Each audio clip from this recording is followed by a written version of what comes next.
अस्सलाम वालेकुम स्टूडेंट्स। आज हम ninth class national book foundation से यूनिट 2 स्टार्ट करने जा रहे हैं, जिसका टॉपिक है काइनेमैटिक्स। ये नेशनल करिकुलम 2022-23 की जो फेडरल गवर्नमेंट की तरफ से फेडरल बोर्ड की जो रिकमेंडेड बुक है national book foundation ninth class के लिए, उसका यूनिट नंबर 2 है।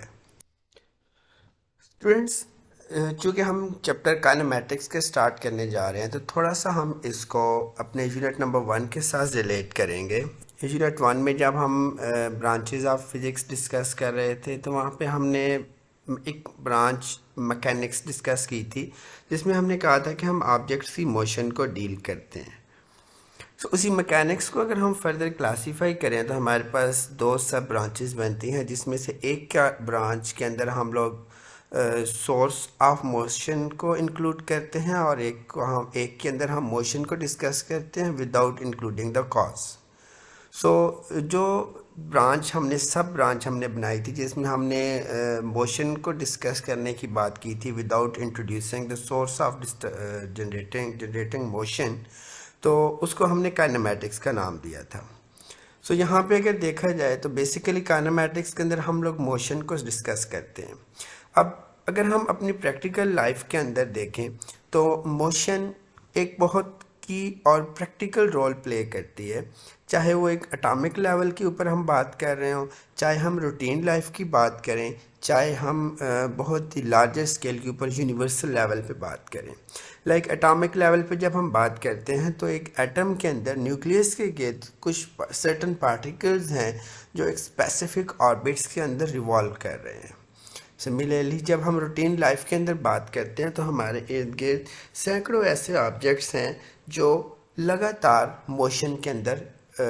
एग्जिस्ट करते हैं। फॉर एग्ज़ाम्पल, अगर हम रोड पे चलती हुई गाड़ियों को देख लें, चाहे हम स्पेस के अंदर फ्लाई करते हुए बर्ड्स को देखें या एरोप्लेन्स को देखें। सिमिलरली जब हम शिप्स की बात करते हैं, those are sailing in the seas. Similarly जब आप किसी प्लेयर्स की बात करते हैं जो कोई भी गेम खेल रहे हैं, उसके दौरान वो रनिंग कर रहे हैं, राइट। कोई बच्चा, कोई बंदा, कोई ह्यूमन जॉगिंग कर रहा है, वॉक कर रहा है, ट्रैवल कर रहा है। So all of these examples include the motion of some objects from our routine life. Similarly जब हम कैलेस्टियल ऑब्जेक्ट्स की बात करते हैं, जब हम स्पेस की बात करते हैं, तो वहाँ पे हमारे पास सोलर सिस्टम है, और उस सोलर सिस्टम के अंदर हमारे पास ढेरों किस्म के प्लैनेट्स और स्टार्स एग्जिस्ट करते हैं। जस्ट लाइक एक हम अपने सोलर सिस्टम की बात करें, तो इसके अंदर हमारे पास एक सन और उसके अराउंड 8 to 9 प्लैनेट्स हैं जो कंटिन्यूसली अपने स्पेसिफिक ऑर्बिट्स के अंदर रिवॉल्व कर रहे हैं। सिमिलरली जब हम एक मिल्की वे गैलेक्सी की बात करते हैं, तो मिल्की वे गैलेक्सी के अंदर there are millions of solar systems, जिसमें से हर सोलर सिस्टम के अंदर कोई ना कोई एक ऐसा सेंट्रल ऑब्जेक्ट है जिसके गिर्द कुछ प्लैनेट्स या कुछ स्टार्स हैं जो लगातार एक स्पेसिफिक ऑर्बिट्स के अंदर रिवॉल्व कर रहे हैं। सो all of these examples includes the motion of some certain objects from atomic level to the spacious level. सो जब हम फॉर्मली फिज़िक्स में मोशन की डिस्कशन स्टार्ट करते हैं, तो जनरली हम मोशन को अंडरस्टैंड करने के लिए हम उसके काज या उसके सोर्स को उसके अंदर इंक्लूड नहीं करते जो उस मोशन को जनरेट कर रहा है, या इन अदर वर्ड्स हम कहें तो हम उस चीज़ को इसमें शामिल नहीं करते जो कंपेल करती है किसी ऑब्जेक्ट को मोशन जनरेट करने पर। यहाँ पे अगर हम एक काइनेमैटिक्स का थोड़ा सा इंट्रोडक्शन फर्दर करना, इस वर्ड को समझना चाहें, तो इट इज़ बेसिकली एक ग्रीक वर्ड है, एक लैटिन वर्ड है, एक ग्रीक ज़बान का लफ्ज़ है जिसका मतलब है हरकत, मोशन। सो यहाँ से अगर हम इस काइनेमैटिक्स को डिफाइन करना चाहें, तो it is basically the study of motion of objects without discussing the cause that produces the motion. Kinematics हमारे पास एक ऐसी ब्रांच है फिज़िक्स की जिसके अंदर हम ऑब्जेक्ट्स की मोशन को डिस्कस करते हैं, लेकिन हम उसके साथ उस काज को शामिल नहीं करते जो उस ऑब्जेक्ट के अंदर वो मोशन। जब हम काइनेमैटिक्स का ओवरव्यू कर चुके हैं, तो इसके बाद जब हम फर्दर आगे मूव करते हैं, तो हमारे पास जो पहली चीज़ आती है ऑब्जेक्ट्स की मोशन को अंडरस्टैंड करने के लिए, that is rest. Rest and motion ये बेसिकली हमारे पास फिज़िकल स्टेट्स हैं किसी भी ऑब्जेक्ट की। अगर हम रेस्ट की बात करें तो किसी ऑब्जेक्ट का रेस्ट पे होने का मतलब that object is stationary. Means to say अगर हम किसी नॉन साइंटिफिक स्टूडेंट से बात करें, किसी ऐसे बंदे से बात करें जिसने कभी ज़िंदगी में साइंस नहीं पढ़ी, तो वो भी बेसिकली रेस्ट को बुनियादी तौर पे वो डिफ़ाइन कर सकता है। अगर हम उससे कहें तो वो हमें ऑर्डिनरी वर्डिंग में बताएगा कि it mean that object is stationary, कि वो ऑब्जेक्ट जो है वो साकिन है, वो रुका हुआ है। लेकिन जब हम साइंसेस के अंदर रेस्ट और मोशन को डिस्कस करते हैं, हम इनके दरमियान डिफरेंशिएट करते हैं, then we have to provide a scientific definition of these terms. So इस टॉपिक के अंदर बुनियादी तौर पे हम इन दोनों टर्म्स की साइंटिफिक डेफिनेशंस को देखेंगे। सो इन फिजिक्स जब हम रेस्ट की बात करते हैं, so in physics we define rest as a state in which object is not changing its position with respect to its surroundings. So जब हम फिजिक्स के अंदर रेस्ट की बात कर रहे हैं तो रेस्ट बुनियादी तौर पे एक ऐसी स्टेट है जिस स्टेट के अंदर एक ऑब्जेक्ट अपनी पोजीशन को चेंज नहीं करता with respect to its surrounding. अपने इर्द गिर्द जो उसका माहौल है, जो उसकी सराउंडिंग में इर्द गिर्द जो भी चीज़ें मौजूद हैं, उन चीज़ों के मुताबिक अगर वो ऑब्जेक्ट अपनी लोकेशन और अपनी पोजीशन को चेंज नहीं कर रहा तो हम कहते हैं कि एक ऑब्जेक्ट जो है वो रेस्ट पे है। क्योंकि जब भी हम किसी ऑब्जेक्ट की मोशन को डिस्कस करते हैं तो उस ऑब्जेक्ट को हम रिलेट करते हैं उसकी सराउंडिंग्स के साथ। हम उसकी सराउंडिंग्स इर्द गिर्द मौजूद चीज़ों के साथ देखते हैं कि उन चीज़ों के साथ उसका जो फासला है, क्या वो फासला हर थोड़े से टाइम के बाद जब हम उसको ऑब्ज़र्व करते हैं तो एक सर्टन पॉइंट से वो फासला एक जैसा आ रहा है या वो फासला चेंज हो रहा है, तब्दील हो रहा है। अगर वो फासला तब्दील हो रहा हो किसी एक फ़िक्स या दो फिक्स पॉइंट से, तो हम कहते हैं कि चूंकि उस ऑब्जेक्ट ने पोजीशन चेंज की है तो इसका मतलब है कि वो ऑब्जेक्ट रेस्ट पे नहीं है। और अगर वो फासला हर दफ़ा सेम आ रहा हो तो इसका मतलब है कि वो ऑब्जेक्ट रेस्ट पे होगा। सराउंडिंग्स बुनियादी तौर पे अगर देखा जाए तो उसके अंदर हर वो चीज़ शामिल है जो उस ऑब्जेक्ट के गिर्द, उसके माहौल के अंदर वहाँ पे फिज़िकली एग्जिस्ट करती है। फॉर एग्ज़ाम्पल अगर हम किसी एक रूटीन लाइफ की बात कर रहे हो तो हमारे इर्द गिर्द सराउंडिंग्स में रोड्स हैं, दरख्त हैं, गाड़ियाँ, कोई बिल्डिंग्स हैं, जो भी इंसान चल फिर रहे हैं, आपके इर्द गिर्द कोई फर्नीचर पड़ा हुआ है, कोई व्हीकल्स हैं, गाड़ियाँ हैं, इस तरह की कोई भी चीज़ है वो जो आपके माहौल, जो आपका माहौल कंस्टिट्यूट कर रही है, तो वो तमाम चीज़ें आपकी सराउंडिंग्स कहलाती हैं। तो जब हम किसी ऑब्जेक्ट की मोशन को डिस्कस करते हैं तो हम उस ऑब्जेक्ट को इन सराउंडिंग्स के अंदर मौजूद चीज़ों के साथ रिलेट करते हैं कि इनके अकॉर्डिंग वो ऑब्जेक्ट एक ही जगह पे रुका हुआ है या वो अपनी लोकेशन को बार बार चेंज कर रहा है। सो इसी के लिहाज से अगर हम कुछ एग्जांपल डिस्कस करें तो मसलन रेस्ट के तौर पे एग्जांपल अगर देखें जाए तो अ bench fixed in a park in a tree. आप किसी पार्क के अंदर जाते हैं, एक दरख्त के नीचे सिटिंग के लिए, रेस्टिंग के लिए कुछ बेंचेस फिक्स होते हैं, तो वो जो फिक्स बेंच है वो बुनियादी तौर पर रेस्ट पे है, रुका हुआ है। इसी तरह जब आप गाड़ी पे ड्राइव कर रहे होते हैं क्रॉस द मोटरवे या क्रॉस द हाईवेज, तो रोड्स के दरमियान फुटपाथ के ऊपर आप देखते हैं कि स्ट्रीट लाइट्स के पोल्स लगे होते हैं। वो स्ट्रीट लाइट पोल जो होते हैं वो बुनियादी तौर पे फिक्स होते हैं, since they can't change their position, so those are considered to be at rest. इसी तरह से कोई भी बिल्डिंग है, कोई घर है, तो वो भी हमेशा रेस्ट पे ही रहते हैं।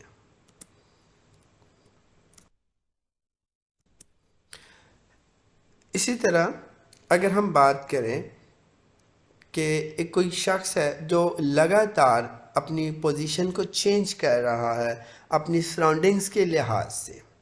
इर्द मौजूद चीज़ों के लिहाज से, अगर वो ऑब्जेक्ट जब भी हम उसको ऑब्ज़र्व करते हैं हमें उसका किसी सर्टन पॉइंट से जो फासला है वो हर दफ़ा मुख्तलिफ मिलता है, तो इसका मतलब होगा कि वो जो ऑब्जेक्ट है वो लगातार मोशन के अंदर है।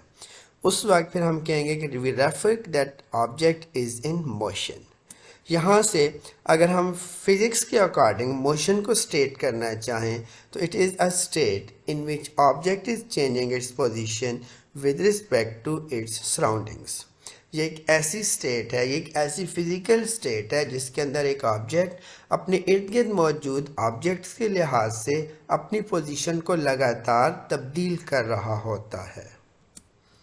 मिसाल के तौर पे अगर देखा जाए तो रोड के ऊपर एक अगर गाड़ी ड्राइव कर रहे हैं तो वो गाड़ी हर थोड़ी देर के बाद देखें तो उसकी सराउंडिंग्स चेंज हो जाती हैं, so that car is in motion. इसी तरह अगर कोई प्लेयर है वो फुटबॉल खेल रहा है और वो फुटबॉल को किक करता है, वो फुटबॉलर की अपनी मोशन, वो खुद भी मोशन के अंदर है, और जब वो फुटबॉल को हिट करता है तो किक करने के बाद जब बॉल आप अपनी पोजीशन लोकेशन को चेंज कर रहा है, that football is also is in motion.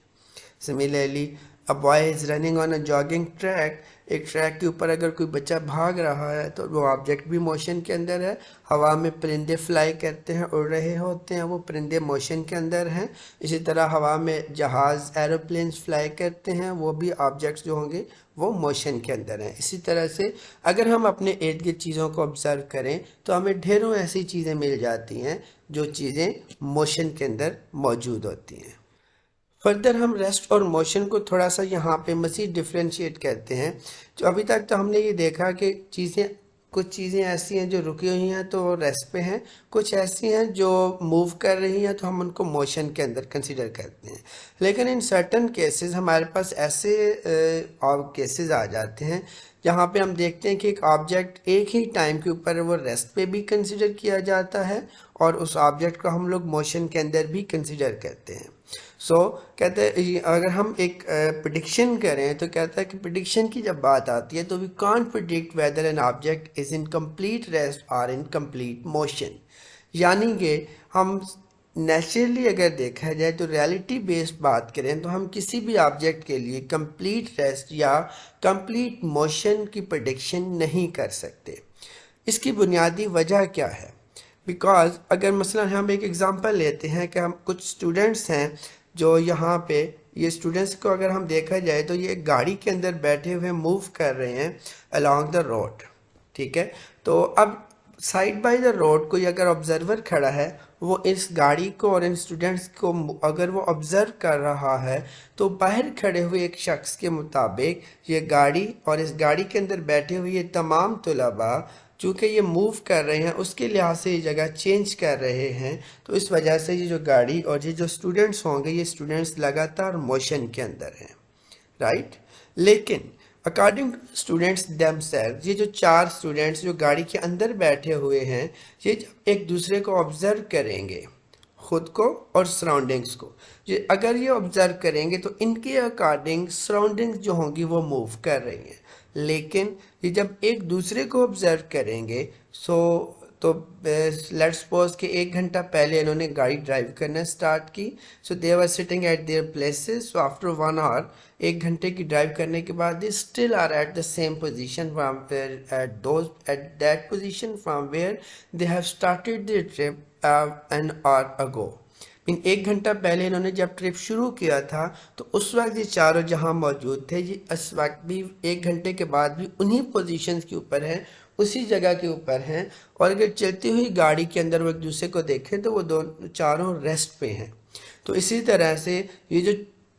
4 students इस गाड़ी के अंदर मूव कर रहे हैं, ये चारों स्टूडेंट्स एक दूसरे के लिहाज से तो रेस्ट के ऊपर हैं, लेकिन इस गाड़ी के बाहर खड़े हुआ कोई शख्स जब इनको ऑब्जर्व करता है तो उसके अकॉर्डिंग ये लोग मोशन के अंदर हैं। So the state of rest and motion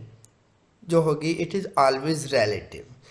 to the frame of reference in which the observer is standing. यानी कि जब हम प्रैक्टिकली बात करते हैं तो स्टेट ऑफ रेस्ट और स्टेट ऑफ मोशन जो होती है ये हमेशा रिलेटिव होती है। रिलेटिव का यहाँ पे ये मतलब है कि इसको हम किस फ्रेम ऑफ रेफरेंस के अंदर रह के ऑब्जर्व कर रहे हैं। अगर हम सराउंडिंग्स को फ्रेम ऑफ रेफरेंस मान के गाड़ी को ऑब्जर्व करें तो गाड़ी और गाड़ी के अंदर बैठी हुई ये चारों तलबा मोशन के अंदर हैं। और अगर हम अपना फ्रेम ऑफ रेफरेंस इस गाड़ी और इसके इंटीरियर को सपोज कर लें तो वहाँ पे जब ये चारों स्टूडेंट्स एक दूसरे को ऑब्जर्व कर रहे हैं तो वहाँ पे ये चारों स्टूडेंट्स रेस्ट के ऊपर हैं। तो ये हमने एक छोटी सी एग्जांपल डिस्कस की है जिसके अंदर एक ही टाइम के ऊपर एक ऑब्जर्वर के लिहाज से कुछ ऑब्जेक्ट्स मोशन के अंदर हैं, लेकिन उसी टाइम के ऊपर किसी दूसरे ऑब्जर्वर के लिहाज से वही ऑब्जेक्ट्स रेस्ट के ऊपर कंसिडर किए जा रहे हैं। तो इस तरह की हमारे पास नेचर के अंदर और भी बहुत सारी एग्जांपल्स हैं जिसके अंदर एक ही टाइम के ऊपर एक ऑब्जेक्ट रेस्ट के ऊपर भी कंसिडर किया जाता है और मोशन के अंदर भी कंसिडर किया जाता है। मिसाल के तौर पे अगर एक ऑब्जेक्ट गाड़ी रोड के ऊपर खड़ी है तो according to the frame of reference जो उसके गिर्द सराउंडिंग में कोई बंदा खड़ा है, अर्थ के ऊपर खड़ा है, उसी गाड़ी के नज़दीक खड़ा है, तो उसके अकॉर्डिंग वो कार रेस्ट के ऊपर है और कार के अकॉर्डिंग वो बंदा भी रेस्ट के ऊपर है। लेकिन अगर कोई बंदा अर्थ के फ्रेम ऑफ रेफरेंस से निकल के स्पेस में चला जाता है, चांद के ऊपर जाके वो अर्थ के ऊपर खड़ी उस गाड़ी को और उस बंदे को ऑब्जर्व करता है, तो चूंकि वो ज़मीन के ऊपर खड़े हैं और ज़मीन लगातार रोटेट कर रही है, तो उसके अकॉर्डिंग वो लोग वहाँ पे मोशन के अंदर होंगे। तो इस वजह से हम किसी भी ऑब्जेक्ट के लिए कंप्लीट रेस्ट या कंप्लीट मोशन को कहीं पे भी प्रिडिक्शन उसकी नहीं कर सकते। सिमिलरली यहाँ पे हम एक स्टेटमेंट जो है वो जनरेट कर सकते हैं कि one object will be at rest and in motion at the same time according to two different observers. दो मुख्तलिफ ऑब्जर्वर्स जो दो मुख्तलिफ फ्रेम ऑफ रेफरेंसेस के अंदर रहकर एक ऑब्जेक्ट को ऑब्जर्व कर रहे हैं, तो उन दोनों के अकॉर्डिंग जो उसके रिजल्ट्स होंगे या जो उनकी ऑब्जर्वेशंस होंगी, those observations can be different.